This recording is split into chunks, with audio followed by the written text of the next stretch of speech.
Look, it's better that you don't argue with me. Don't you know where I stand and where you do? You are not even equal to me, said the mirror stubbornly to the door. Too much pride is not good for you. Let's work as a team to give this house its look and beauty, said the door to the mirror in a good natured way. Sorry, what did you say? It's only because of my beauty that this house is filled with grace. Your work is only to open and close, but the beauty of the house is because of its mirror, said the mirror, putting the door in its place. Fights between the mirror and the door would go on day in and day out. The mirror was full of pride as he was always shining.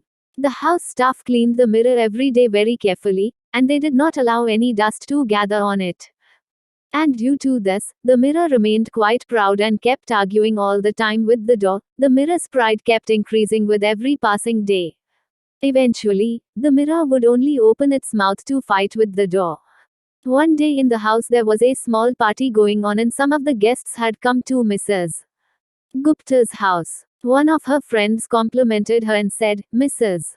Gupta, your mirror is shining and spotless. How do you keep the mirror so clean? Mrs. Gupta smiled and thanked them. Hearing this, the mirror swelled with pride. The mirror taunted and said to the door, Look how everybody is talking about my beauty and nobody is even asking about you. The door started to cry as it couldn't say anything in reply.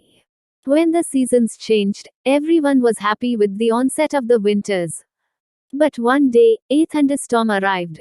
Sonu, the younger son, opened the front door and went to play in the park without closing the door behind him.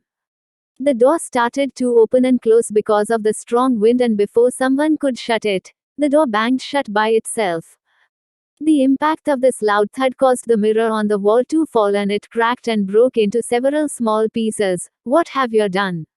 The mirror screamed in pain.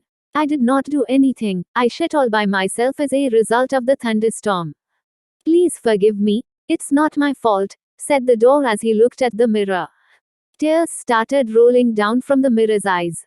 The mirror had finally realized its mistake. The thunderstorm had stopped, but the mirror, who was so proud of its beauty, was gone for good.